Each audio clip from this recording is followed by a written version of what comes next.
মানুষের জীবনে হতাশা আসাটা খুব স্বাভাবিক এক প্রক্রিয়া।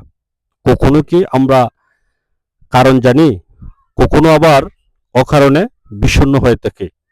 এই হাজার হতাশার প্রতিকূলতাকে জয় করে নিরন্তর কাজ করে যাওয়ার ক্ষেত্রে আমি যার সাথে তুলনা করব তিনি হচ্ছে একজন কৃষক।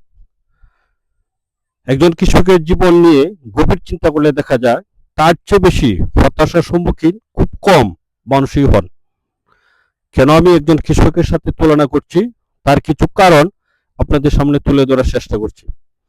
যেমন একজন কৃষক, এই যে দেখেন, যখন বীজ রোপণ করে তখন সে জানে না কাল বৈশাখী ঝড় আসবে কিনা, নাকি অনাবৃষ্টিতে পুড়ে যাবে তার এই ক্ষেত।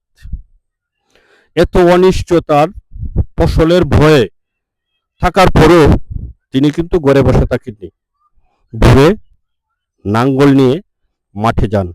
এই অনিশ্চিত ভবিষ্যতের হতাশা নিয়েও কাজ করে, এটাই প্রকৃত ধৈর্য।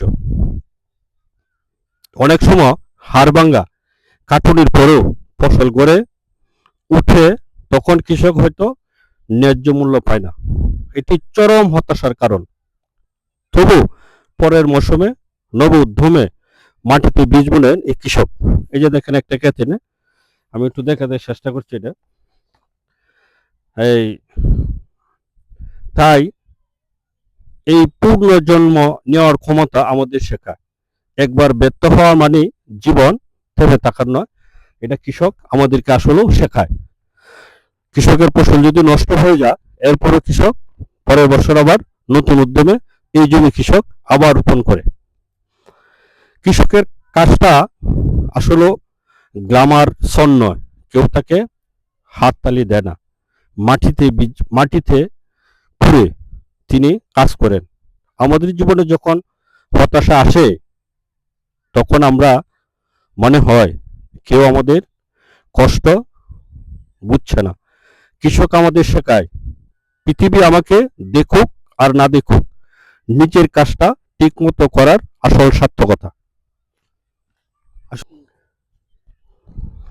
একটি বিশেষ গাছের সাথে আসলে আমরা নিজের জীবনটাকে তুলনা করতে পারি। হাজারো মানুষ যাকে এড়িয়ে মারিয়ে চলে যায়, রোদ বৃষ্টি তাপে শুকিয়ে যায়, গরু ছাগল খেয়ে ফেলেও এত হতাশা আর নিপীড়ন সত্ত্বেও দুর্বা গাছ কিন্তু মরে যায়নি। একটু বৃষ্টি পেলেও সে আবার সবুজ হয়ে ওঠে, মাটি আঁকড়ে ধরে নিজের অস্তিত্ব জানায়। আসলে আমাদের জীবনে হতাশা আসলে যাতে আমরা আমাদের জীবনটাকে আমরা সঠিকভাবে এই হতাশা থেকে কাজে লাগাতে পারি, তার জন্য আজকে আমরা ভিডিও করা। হতাশা হলো মেঘের মতো, আর কাজ হলো সূর্যের মতো। মেঘ চিরকাল আকাশ ডেকে রাখতে পারে না যদি সূর্য নিজের শক্তিতে জ্বলে ওঠে।